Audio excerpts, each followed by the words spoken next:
Hi everybody, I'm here at a thrift store. Recently I've been having some mouse problems in my thinking room. I thought I tried getting rid of them, but I forgot about trying to smash them with hammers. It's violent, don't get me wrong, but I don't feel all too bad. Plus, they're pretty cheap to buy here. But that had me thinking, are there any lovable rodents, any iconic character who could help me develop some sort of rat empathy? No, not really. Mickey Mouse is kind of a big deal, crawling around, eating cheese, being the face of a monopoly, in part because of circumstance and being the mascot of an organization that would do stuff like tear down the neighborhood to build out a mall or something. Mickey Mouse has grown to be one of the biggest names ever.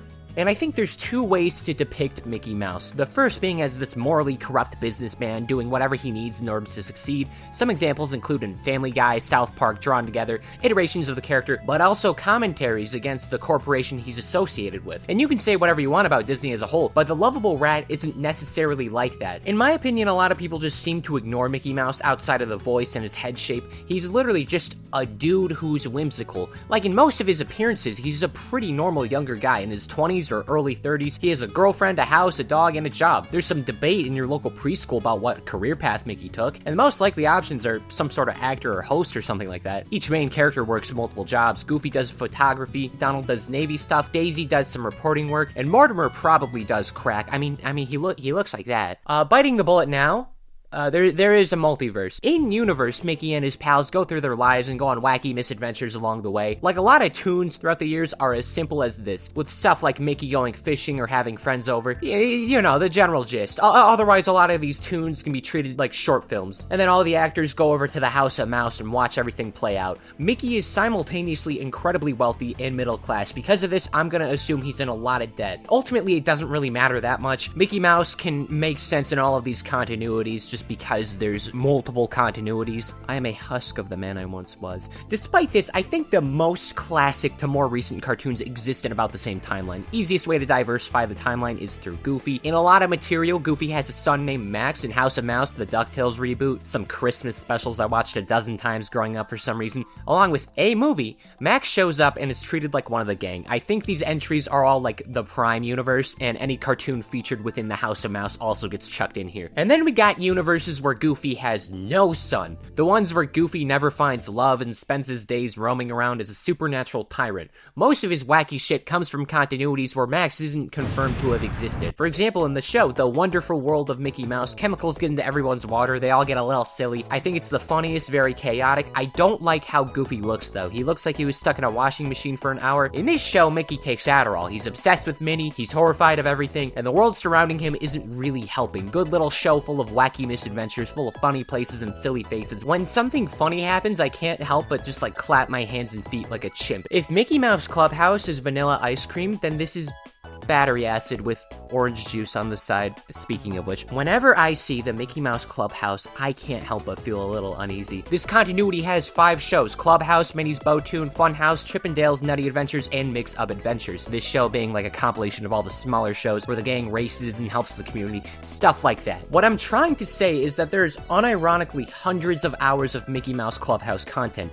Don't provoke me. I don't want to watch it all. Every show besides Clubhouse shows each of the characters living in different places. Like Mickey has an annoyingly bright ketchup mustard house, Donald lives in a lighthouse, Goofy really just gives up in life. He has a trailer home under a bridge. He's also self-employed. It's quite sad, actually. Now, I should note that all the friends basically live their own lives, just that a couple times a week, they all meet up to do stuff. Minnie and Daisy co-own a bow boutique, and also side hustle as Happy Helpers, which is just community service. Either they're being paid in tax dollars or off-screen they did something bad enough to warrant hundreds of hours worth of community help. I could believe both. Daisy Duck seems like she has a lot more going on in the background. So when the time comes and all of them can meet up, they do a lot. Sometimes they host races, other times they go hang out. Chip and Dale will show up to also be there, I guess. But of course, they go to the clubhouse that's only accessible via miles of walking down a sidewalk in an ominous forest. Either Mickey owns all of this property or it's in the middle of nowhere, perfect for a serial killer to hide out in. Not to mention, what Mickey even does in this clubhouse, he magically puts it underground when they're done with it. Is Mickey Mouse Clubhouse available on Airbnb? You know what? It doesn't matter. The intro alone bothers me enough. Like in one clip, Mickey's teaching to the children at home, the clubhouse summoning spell, and then within 8 seconds teleports to it, and then somehow all the gang's here doing stuff?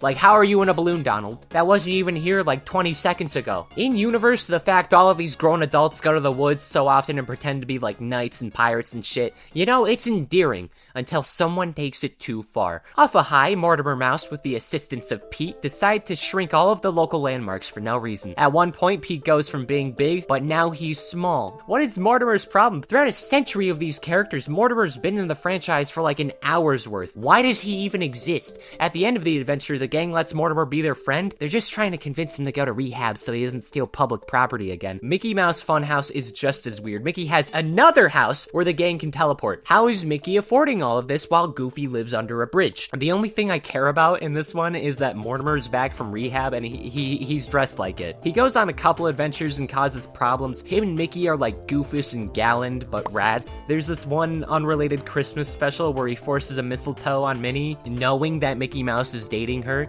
so Pete comes in and without hesitation just reverses the entire situation. And I wish we saw Pete more often. He deserves better. Okay, let's do the warm-ups for this. Mickey and Friends are actually used quite often in Disney-based crossovers, though for some reason in the 90s specifically, there's a good amount of commercials for every country. Otherwise, you might be shocked to see that Mickey doesn't interact with franchises too often. The only time I could truly account him interacting with non-Disney properties was in Roger Rabbit. Even Goofy appears in more stuff. Goofy's a popular little biscuit, I'll tell you what. Most of Mickey's interactions are limited to just like the Disney movies and shows. Good example is in Disney World itself. In real life, Disney mascots, especially Mickey's gang, represent a lot of Disney parks and everything within them. I remember when I visited, there was like some sort of short movie about the characters going on a reverse vacation when I was like driving back to the airport. That means in the real world they live in Disney World. I don't know if that would be fun. I'm sure people would like that. I think that's kind of gross. There's also this Xbox Connect game where you gotta help Mickey win Disney World's mayor election, which implies that the Disney parks are basically their own towns, which is not true. It's more like a small country. Disney adults are scarily loyal to the mouse. I'm shocked they didn't even riot when Mickey became public domain. He got put in horror movies as a killer. He's getting dropped in Steam games that look like they'll give me computer viruses. There is exactly one cool public domain thing called Ninjas versus the Public Domain. That's actually a fun idea. I like this one. It's tube approved. You can try as hard as you want. You normally can't make Mickey Mouse Clubhouse Man look that cool. Recently, there was also this short that played before generic Disney movie number 32 called Once Upon a Studio. And this is where they pull like a Toy Story and hide in Disney Studios until everyone leaves. Then they all go out and take a picture. Stuff like this is good. I will allow it. Then there's some games like Disney Speedstorm where everyone's in a car. Disney Infinity where everyone becomes little figurines. This roster sucks. No Pete, no Wilbur Robinson, or that pink glob from Treasure Planet. Oh, but Transparent Perry, we gotta have him! And then the mobile games, they sure are something. We got Sorcerer's Arena, which literally allows everyone you can think of to get a slot. This is an adventure where they stop bad stuff in everyone's world. The only takeaway I have is that Mickey wears a stupid hat in this. Then there's Mirrorverse. In this one, Disney characters have like this powerful alternate reality versions of each and every one of them, and they need to defend the Mirrorverse when this enemy called the Fracture shows up and starts making it everyone else's problem. The main thing to note here is just how some of the characters are remade. Like the Mickey Mouse characters they're fine and whatever. But then there's ones like Kermit's a bard now, Snow White looks like a Fortnite skin, and this is Woody McToy Story. That's kind of epic. Epic Mickey, that is. So in the Epic Mickey games, Yen Sid, the wizard from the Sorcerer's Apprentice animation, is making a Disney World exclusively for all the forgotten Disney characters. Early on, Mickey accidentally makes this monster abomination called the Blot and dooms everyone who lives there. Basically, this world sucks to live in, and you also cannot leave if you're forgotten. This is entirely Mickey's fault. And as every other character is like struggling to get by, getting tortured, all that stuff, Mickey spends literal decades not realizing what he's done as his empire grows in power. And then one day he gets abducted, and then the rest happens. From here, he's making up for his past sins. Oswald, the Mickey before Mickey, he's pretty mad. I would say that's fair. He's pretty upset about that everything sucks and there's no hope for anyone thing going on. Though throughout these games, these two grow in their bond, and by the end, they start working things out. I just don't want to go into that much detail in case I ever want to bounce back into this topic, just like the next one. So, Kingdom Hearts. I'm not going to talk about this game's story on account of, well, you know, So until I inevitably go down the line and torture myself, let's look at King Mickey. For anyone fortunate enough to not know what a Kingdom Heart is, this stupid little boy named Sora grows up on Destiny Island, where his pals Kairi and Riku are trying to raft a sail to other worlds. Now this is the point where I stopped playing, and forgive me if any of the following info is wrong, because, well, you know. But one day, some darkness swoops in and destroys their home, and then all of a sudden, Sora's joined forces with Donald and Goofy, and then they're like saving all the other Disney worlds, so that doesn't happen again. Now, Mickey Mouse, in this saga of animated adventures where all your favorite Disney characters show up to fight with Sephiroth, is simultaneously one of the most important and most powerful creatures in the story. Just to give a rundown, Mickey invents the Gummy Ship, the main device used for transporting between the worlds. He becomes a Keyblade Master, instantly quintupling his power level. And most importantly, this is stupid. I don't like Kingdom Hearts. It's dumb. Almost every interaction with Mickey Mouse is him talking to anime characters, and he looks stupid. He's like, oh, back away from Mickey Mouse. He's mad. This is the same guy as Mickey Mouse Clubhouse Man.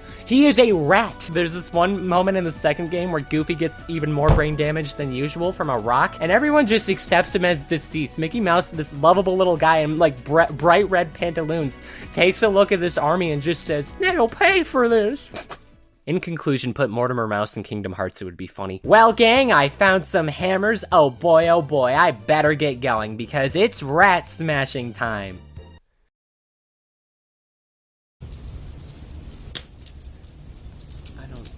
I don't even know what happened.